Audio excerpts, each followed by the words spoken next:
নাম তার উসমান, কুনিয়াত আবু সাইব, পিতা মাজউন, মাতা সুকাইলা বিনতে উনাইস। জাহিলি যুগেও তিনি অত্যন্ত পূত পবিত্র স্বভাব প্রকৃতির অধিকারী ছিলেন। সে যুগের বিপুল সংখ্যক লোক মদ পানে অভ্যস্ত ছিল, কিন্তু তিনি তা একবারও স্পর্শ করেননি। যারা মদ পান করত তাদেরকে তিনি বলতেন, এমন জিনিস পান করে কী লাভ যাতে মানুষের বুদ্ধি লোপ পায়। নিজ শ্রেণীর লোকের হাসির পাত্রে পরিণত হতে হয় এবং নেশা অবস্থায় মা বোনের কোনো বাছ বিচার থাকে না। তার অন্তরটিও ছিল দারুণ স্বচ্ছ। রাসূল সাল্লাল্লাহু আলাইহি সাল্লামের দাওয়াত খুব দ্রুত তাকে প্রভাবিত করে। সিরাত লেখকদের মতে তার পূর্বে মাত্র ১৩ ব্যক্তি ইসলাম ধর্ম গ্রহণ করেন। তিনি হলেন ১৪তম মুসলমান।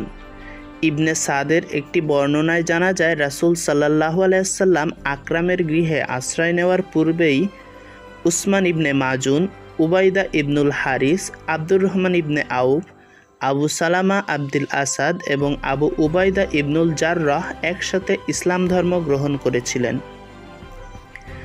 তিনি মদিনায় স্বাভাবিক মৃত্যুবরণকারী প্রথম মুহাজির এবং মদিনার বাকি গোরস্থানে দাফনকৃত প্রথম মুসলমান।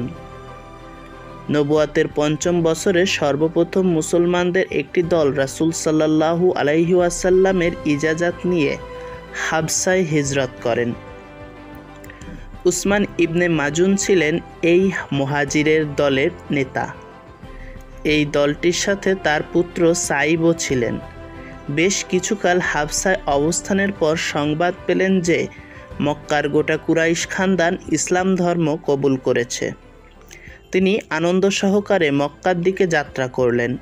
মক্কার কাছাকাছি পৌঁছে যখন বুঝতে পারলেন খবরটি ভিত্তিহীন, তখন ভীষণ বিচলিত হয়ে পড়লেন। কারণ এত দূর দেশে আবার ফিরে যাওয়া যেমন কষ্টকর, তেমনি মক্কায় প্রবেশ করাও নিরাপদ নয়। আস্তে আস্তে যখন তার সকল সঙ্গী সাথী নিজ নিজ মুশরিক আত্মীয় স্বজনের সহায়তায় মক্কায় ফিরে গেলেন, তখন তিনিও ওয়ালিদ ইবনে মুগিরার নিরাপত্তায় মক্কায় প্রবেশ করেন। ওয়ালিদ ইবনে মুগিরার প্রভাবে হযরত উসমান ইবনে মাজুন দৈহিক অত্যাচার উৎপীড়নের হাত থেকে তো রেহাই পেলেন, কিন্তু রাসূল সাল্লাল্লাহু আলাইহি ওয়াসাল্লাম ও অন্যান্য সাহাবীদের উপর যে জুলুম অত্যাচার চলছিল তা দেখে মোটেই সুখী হতে পারলেন না তিনি। একদিন তিনি নিজেকে তিরস্কার করে বললেন, আফসোস, আমার আত্মীয় বন্ধু ও গোত্রের লোকেরা নানা রকম জুলুম অত্যাচার সহ্য করছে, আর আমি এক মুশরিকের সহায়তায় সুখে জীবনযাপন করছি। আল্লাহর কসম, এটা আমার নিজের সত্তার দারুণ দুর্বলতা। এমনই একটা চিন্তায় তিনি ভীষণ বিচলিত হয়ে পড়লেন। একটা অপরাধবোধে তিনি জর্জরিত হতে লাগলেন। তিনি ওয়ালিদের কাছে গিয়ে বললেন, ওহে আবু আব্দি শামস, তোমার দায়িত্ব তুমি যথাযথভাবে পালন করেছ। এতদিন আমি তোমার আশ্রয়ে কাটিয়েছি, কিন্তু এখন আল্লাহ ও তার রাসূলের হিফাজতে থাকাই আমি শ্রেয় মনে করি। আমার জন্য আল্লাহর রাসূল এবং তার সাহাবীর দৃষ্টান্তই যথেষ্ট। ওয়ালিদ বলল, কেউ হয়তো তোমাকে কষ্ট দিয়েছে। তিনি বললেন, না, আসল কথা, আল্লাহ ছাড়া আর কারো সাহায্য এখন আমার প্রয়োজন নেই। তুমি এখনই আমার সাথে কাবায় চলো এবং যেভাবে আমাকে আশ্রয়দানের কথা ঘোষণা করেছিলে ঠিক তেমনিভাবে তা প্রত্যাহারের ঘোষণাটিও দিয়ে দাও। তার পীড়াপিড়িতে ওয়ালিদ কাবার চত্বরে সাধারণ সমাবেশে ঘোষণা দান করল এবং উসমানও দাঁড়িয়ে ওয়ালিদের কথা সত্যায়িত করে বলল, বন্ধুগণ, আমি ওয়ালিদকে প্রতিশ্রুতি পালনকারী ও দয়াশীল পেয়েছি। যেহেতু এখন আমরা আল্লাহ ও তার রাসূল ছাড়া আর কারো সহায়তা পছন্দ নয়, তাই আমি নিজেই ওয়ালিদের ইহসান বা উপকারের বোঝা আমার ঘাড় থেকে নামিয়ে ফেলেছি। এই ঘোষণার পর উসমান ইবনে মাজুন গেলেন লাবিদ ইবনে রাবিয়ার সাথে কুরাইশদের একটি মজলিসে। লাবিদ ছিলেন তৎকালীন আরবের বিখ্যাত কবি। তিনি উপস্থিত হতেই কবিতার আসর শুরু হয়ে গেল। লাবিদ তার কাসিদা আবৃত্তি করতে শুরু করলেন। যখন তিনি এ ছত্রে পৌঁছালেন, ওহে আল্লাহ ছাড়া সব কিছুই বাতিল আসর, তখন উসমান হঠাৎ বলে উঠলেন, তুমি সত্য কথাই বলছ। কিন্তু লাবিদ যখন দ্বিতীয় ছত্রটি পাঠ করলেন এবং সকল সম্পদই নিশ্চিত ধ্বংস হবে, তখন তিনি প্রতিবাদী কণ্ঠে বলে ওঠেন, তুমি মিথ্যা বলছো। মজলিসে উপস্থিত সকলেই ক্রোধ ভরা দৃষ্টিতে তার দিকে তাকালো। তারা লাবিদকে শ্লোকটি পুনরায় আবৃত্তি করতে অনুরোধ করল। লাবিদ আবার আবৃত্তি করল এবং উসমানও প্রথম ছত্রটি সত্য ও দ্বিতীয়টি মিথ্যা বলে মত প্রকাশ করে বললেন, তুমি মিথ্যা বলছো।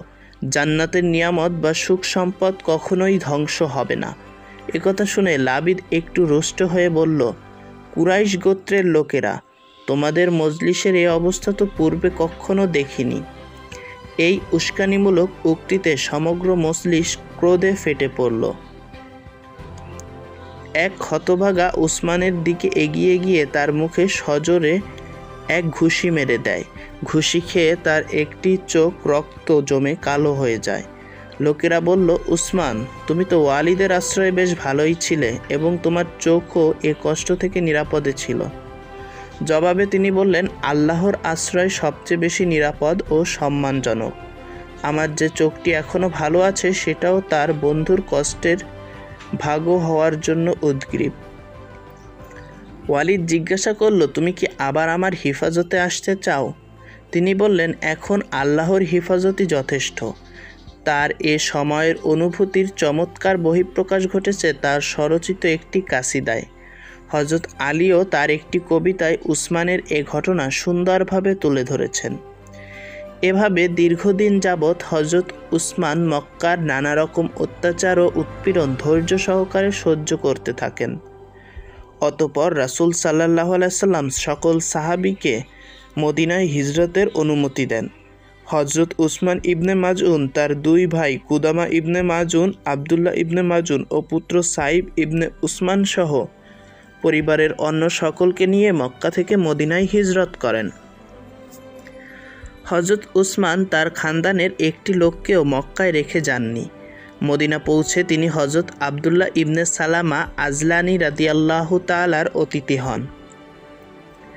রাসূলুল্লাহ সাল্লাল্লাহু আলাইহি ওয়াসাল্লাম মদিনায় পৌঁছে হযরত উসমান ও তার ভাইদের স্থায়ীভাবে বসবাসের জন্য একখণ্ড প্রশস্ত ভূমি দান করেন এবং হযরত আবুল হাইসাম ইবনে তাইহানের ভ্রাতৃসম্পর্ক কায়েম করে দেন। সত্য ও মিথ্যার প্রথম সংঘাত ঘটে বদরের প্রান্তরে।